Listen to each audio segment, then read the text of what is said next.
السلام عليكم ورحمة الله وبركاته. ازيكم يا حبايبي؟ عاملين ايه؟ يا رب تكونوا بخير وصحة وسعادة، والايام كلها كده جميلة، ويعني والدنيا حلوة قوي قوي كده قدامنا كلنا. فان شاء الله هنعمل مع بعض ام علي طاجن، يعني ام علي طريقة جميلة جدا بالماء الفاي، وطريقة سهلة وحاجة كده، يعني الطعم خيال، يعني أحسن من اللي انت تجيبيها من بره بكتير.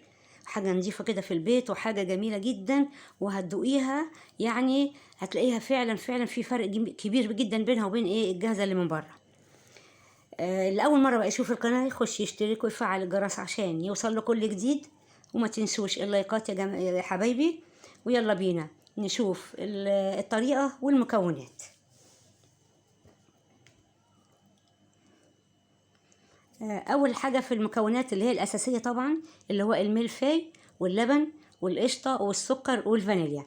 لو انت بقى عايزه تعمليها برضو بالجلاش او الرقاق، بتحطي له معلقه سمنه بعد ما بتكسريها كده، تحطي له معلقه سمنه، حطيها في صينيه ودخليها فرن البوتاجاز، وتقلبيها برضو بايديكي بحيث انها ما تحمرش منك او تتحرق، لا يا دوب بس تديكي اللون الذهبي الجميل. وبعد كده تكملي بقى بقيه الوصفه. انا جبت بقى خلاص كده طبق عشان اكسر فيه الملفاي، وما تكسرهوش صغير عشان ما يعجنش منك. يعني بصي زي ما انت شايفاني كده، حته كده حلوه. ليه؟ كل ما تكسريها بصغيره جدا هتلاقيها عجنت معاكي وتبقى بالطعم مش حلو، لكن قطع كده حلوه كده جميله جدا، وتحسي كده بالقرشه الجميله كده اللي فيها. خلاص هتكسري بقى كل الكميه اللي انت جايباها. انا جبت واحده بس اهي كده، وكسرتها قدامكم عشان يعني لقيتها دي يا دوبك كفايه.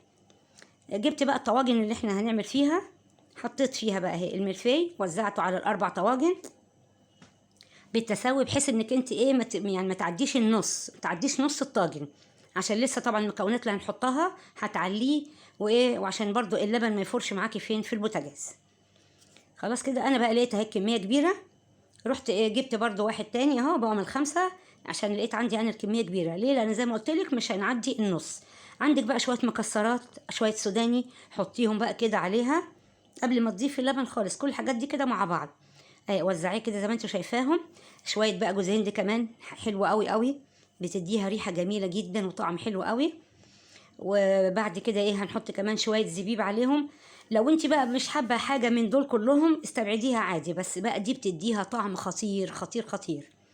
والمكسرات دي والسوداني ده انا كنت مدياله بقى تحميصه صغيره كده على البوتاجاز عشان يضيع بس الرطوبه اللي فيه. جبنا بقى اللبن سخن، يعني انا غليته على طول وجبته سخن، وحطيت عليه الكوبايه الا ربع سكر عشان ما يديكيش الطعم المسكر قوي، وكيس فانيليا. وحطيت كمان عليه الكريمه اللباني اللي هي بتاعه الحلويات، برضو لو انت مش عايزاها استبعديها، يبقى القشطه بس كفايه عليها. خلاص دوبنا بقى كل الثلاث حاجات دول مع بعض. حطي بقى على الطاجن، خليها اللبن مغطيه، يعني ما تزوديش عن كده، يعني ما تعليش كمان اللبن قوي، عشان زي ما قلت لك برضو ما تطلعش معجنه. حطي بقى في كل الطاجن اهي كده اللبن اللي هو محتاجه، يا دوبك تتغطى يتغطى بس اللبن، بحيث عارفه انت لو حطيتي بقى ايدك كده بالمعلقه في قلب الطاجن هتلاقي اللبن لسه كتير قوي يعني ومكفي وزياده. خلاص جبنا بقى بعد كده قشطه بقى، انت شايلاها من اللبن مكوناها يعني حبه في حبه كده لحد ما بقوا حبه كده حلوين معاكي. او جبتي برضو قشطه كده جاهزه غير الكريمه اللبانيه، او لو عايزه تحطي برضو كريم شانتيه حلو قوي قوي قوي، هتضربيه في كوبايه لبن طبعا وبتحطيه عليها.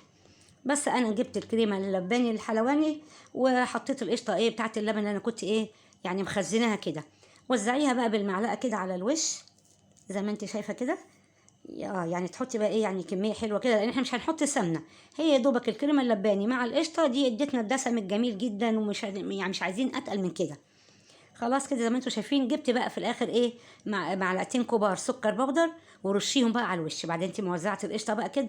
رشي بقى السكر البودر ده على الوش، يا على الجمال وعلى الطعم وعلى الريحه بقى. دخليها بقى في الشبكه اللي في النص في البوتاجاز في الفرن، وولعي الشوايه، لان دي كلها حاجات مستويه. ولعي الشوايه بس عليها، بس عينك عليها، يعني ما تخليهاش يعني تنسيها كده عشان ما تحرقش. خلاص دي كده بقى بعد ما استوت، شايفين بقى الجمال والطعامه، يعني مش عايزه اقول لك بقى ريحه وطعم. بصوا بقى انا يعني بناخد بقى منها معلقه قدامكم عشان اوريها لكم. بصوا بقى بصي يعني طعمها جوسي كده، وبصي واللبن بصي عمال يسقط منها ازاي. يعني خطيره خطيره، لا معجنه ولا ناشفه، حلوه قوي قوي قوي. طالعه بقول لك الريحه بقى من الفرن عشان السكر كمان اللي كان على الوش، خطير خطير خطير. جربوها بقى وهتعجبكم ان شاء الله. بالطريقه دي سهله جدا وما خدتش معانا يمكن اكتر من 10 دقايق. حلوة قوي قوي قوي يعني، بصوا مش عارفة اوصف حلاوتها كمان. وهتعجبكم ان شاء الله. واللي اول مرة يشوف القناة، ولو انت برضو عايزة تحطيها في طاجن واحد كبير عادي، بس انا وزعتها على الطواجن عشان ايه تبقى يعني كل واحد كده ايه ياخد اللي عايزه. هتبقى جميلة جدا وهتعجبكم ان شاء الله. واللي اول مرة برضو يشوف القناة يدخل يشترك ويفعل الجرس عشان يوصل له كل جديد. وبالهنا والشفا حبايب قلبي، والسلام عليكم ورحمة الله وبركاته.